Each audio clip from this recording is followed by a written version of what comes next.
Sud Radio refait sa déco avec Maison Créative.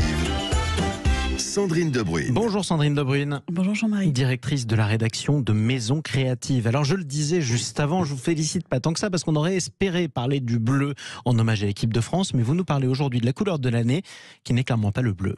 Eh ben non, mais entre la France et la Pologne, il y a quand même une couleur commune qui est le rouge. Alors aujourd'hui, c'est pas rouge vraiment, c'est Viva Magenta.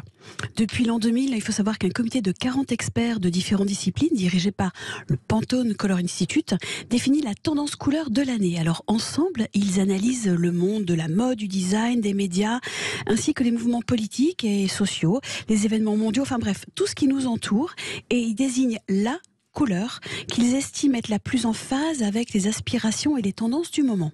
Effectivement, alors que va exprimer cette tendance en 2023 ? Alors, Viva Magenta est un coloris puissant, au caractère assez singulier. C'est une couleur non conventionnelle, et j'ai envie de vous répondre pour une époque non conventionnelle non plus. C'est pas quand même pas moi qui le dis, c'est Laurie Pressman, elle est vice-présidente justement du Pantone Institute.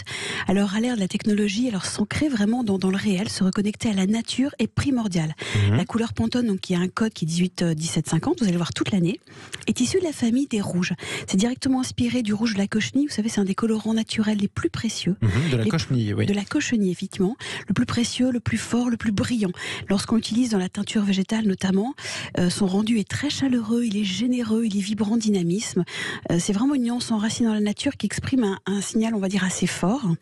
C'est une teinte de surcroît qui est courageuse. J'aime bien le côté un peu intrépide, voire palpitante. L'exubérance favorise une joyeuse célébration optimiste. On en a besoin, je crois, pour aujourd'hui. C'est presque le rouge de Noël aussi.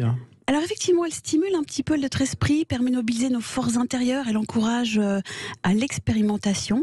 Le caractère particulier dynamique de cette teinte rouge carmin incarne un avenir, on va dire, un petit peu plus positif. Bon, ça on en a tous besoin de toute façon. Alors est-ce que pour vous, la couleur annuelle, c'est censé délivrer un message fort ? Oui, parce que les études ont montré qu'en fait, 95% des décisions liées à la couleur sont prises grâce à notre intuition et à des facteurs émotionnels. 5% seulement sont rationnels, imaginez. Alors en marketing, vous savez, la puissance de la couleur, elle est assez incroyable. Si je vous dis un énorme fond bleu avec une écriture jaune suédoise, tout de suite vous voyez la marque en fait. C'est plutôt amusant. On mémorise. On mémorise très bien, en fait, 87% reconnaissent une marque qui s'est constituée à travers justement la couleur. C'est vrai que la symbolique est assez révélatrice, elle traduit un état d'esprit.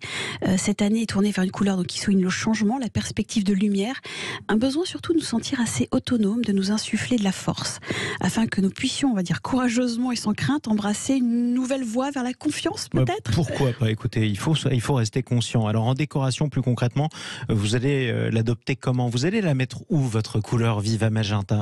Alors, poser comme ça les questions, j'ai envie de vous répondre autre chose. Mais cette teinte rebelle, vibrante, j'ai envie de vous dire, il faut la garder comme une énergie. Alors, soit dans les émaux de Longwy, ils ont déjà travaillé dessus. Dans la poterie, en cache-pot. Vous avez aussi sur des papiers peints au fil des couleurs. Vous pouvez la mettre aussi sur une nappe. Et vous le disiez tout à l'heure, pour Noël, on est toujours dans le rouge, le blanc, le vert. Donc forcément, c'est un autre rouge qui va apparaître. En ce moment, dans les Monoprix, vous avez une collection Pierre-Marie où il y a ce rouge assez puissant. Enfin, vraiment, c'est très très agréable. C'est assez élégant en plus. Et la puissance du rouge. En tout cas, on sent que vous êtes sous le charme. C'est pas une couleur uniquement réservée à la décoration ? Non, c'est amusant parce que elle a déjà illuminé tous les podiums en fait. C'est vrai que la déco et la mode sont assez liées. Je dirais que la directrice exécutive du Pantone en parle de façon très simple. C'est une couleur courageuse, sans peur, ça pulse, ça favorise l'optimisme et la joie. Et c'est effectivement une couleur qui nous paraît assez proche, assez même personnelle. Elle a été sur tous les podiums récemment de la mode, donc ça veut dire qu'on va les retrouver aussi dans les vitrines du quotidien, ça va sur vos vêtements. Sud Radio, il faudrait lui mettre un petit peu de noir, un petit peu de jaune, forcer un petit peu la couleur, on pourrait presque la voir aussi au quotidien. Écoutez, Sud Radio, c'est du rouge, c'est du blanc, c'est du noir, il y a déjà la partie rouge, on n'est pas loin. On n'est pas loin. Le rouge, couleur de l'année 2023, c'est la couleur de beaucoup de choses exactement, sauf de l'équipe de France malheureusement. Si, les chaussettes en théorie, les chaussettes de l'équipe de France. Alors sont restons en sur Viva Magenta, parce que c'est pas un vrai rouge quand même. Restons sur Viva Magenta. Merci beaucoup Sandrine Debruyne, je rappelle qu'on peut vous lire dans Maison Créative, c'est dans vos kiosques.